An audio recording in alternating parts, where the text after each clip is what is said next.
लाख मुखालफत के बावजूद अमेरिका के शहर पर इजराइल गाजा पर लगातार हवाई हमले कर रहा है।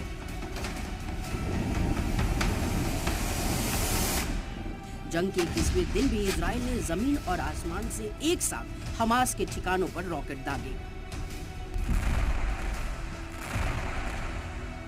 रात के अंधेरे में इजरायली आर्मी के जवान टैंक लेकर गाजा पट्टी में घुसे और हमास के कई ठिकानों को तबाह कर दिया।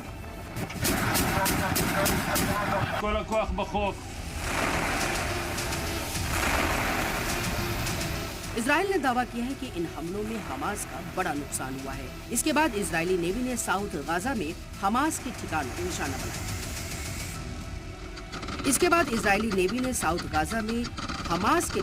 निशाना बनाया। गाजा में जहां जहां हमास के ठिकाने होने का शक है, उन सभी ठिकानों को निशाना बनाया जा रहा है, लेकिन इन हमलों में सबसे ज्यादा नुकसान आम लोगों को हो रहा है, जिनके मकानात इस हमले की जद में आ रहे हैं।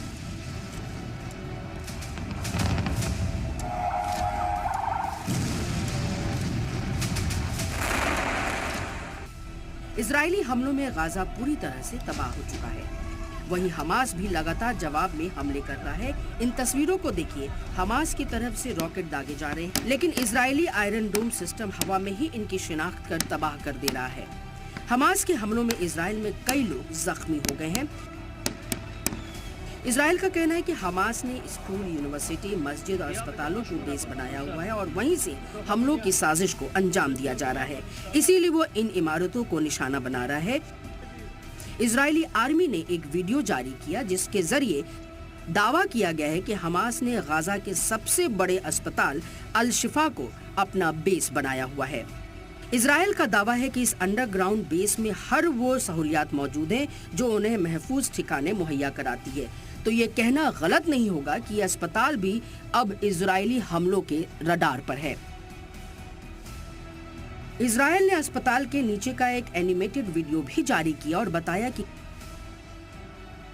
कैसे इस अस्पताल को ह्यूमन शील्ड के तौर पर इस्तेमाल किया जा रहा है और इनमें बने अंडरग्राउंड कॉम्प्लेक्स में अपना हेडक्वार्टर बना रखा है।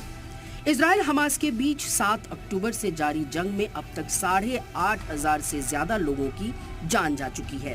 गाजा पट्टी में 7,000 से ज्यादा मौतें हुई हैं, जिनमें करीब 3,000 बच्चे और 1,500 खवातीन शामिल हैं, जबकि इजराइल में 1,400 से ज्यादा की मौत हुई और वहीं 200 से ज्यादा इजरायली अब भी हमास के कब्जे में हैं।